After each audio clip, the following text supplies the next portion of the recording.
Video recorded at 5:30 in the morning because sometimes that's how I roll. Okay, how to shoo away and discourage new YouTube subscribers.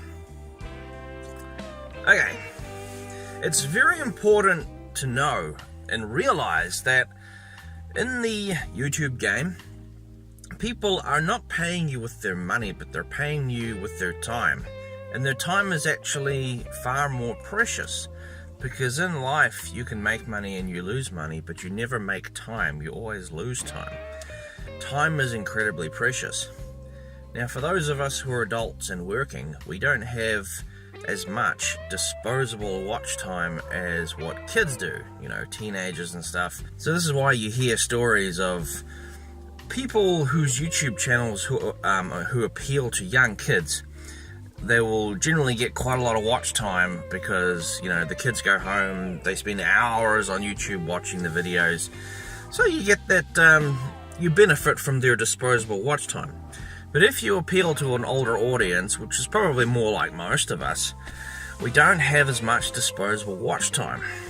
So, let me show you my YouTube feed for today. This is how many channels I'm subscribed to. Now let me highlight for you the ones that you're going to see highlighted now. This is how many videos out of today's videos I'm actually going to have the time to watch. It's a fraction of what I'm subscribed to. This is because I have a limited amount of disposable watch time. I just simply don't have time to watch everything. When you add it all up, it might be an hour, it might be 2 hours, it might be 3 hours worth of videos. I don't have time to watch everything. And there's plenty more channels out there on YouTube that I don't have time to watch because I don't have time. Now, new YouTube subscribers. When you see a comment from a new subscriber, somebody that doesn't post on your channel very often, how should you respond to the comment? I'll tell you what you do, I'll tell you what you don't do. What you don't do is straight away criticize the comment and shoot it down, because you're basically giving that person the message that your feedback is unwelcome and unwanted. What you should do is respond positively to it somehow.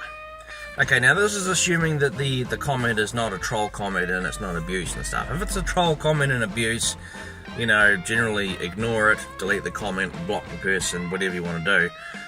But if assuming that it's not a troll comment, whatever else it is, whether it's somebody saying they like the video, somebody saying they didn't quite like the video, somebody that's giving you a suggestion for another video, whatever else it is, as long as it's not like a troll comment or abuse or whatever, something else, respond to it positively in some way. Because when you respond positively in some way, you're actually telling people that their watch time is appreciated. Thank you for watching the video. Please hang around and watch the next video. This is critically important because you want that repeat business. You want that person to come back and, you know, come back, watch the next one. So leave your ego at the door. When somebody leaves you a comment and you don't quite like it, but they've taken the time to watch your video and leave a comment, you know, either don't say anything at all. If you really don't like the comment, just don't say anything at all, or respond to it positively in some way. You know, in some way would just be, thanks for watching the video. Thanks for watching your video, I'll think about it. And then you don't have to do anything, but to just point blank, shoot down the comment, bad idea. That is how to shoo away and discourage new YouTube subscribers.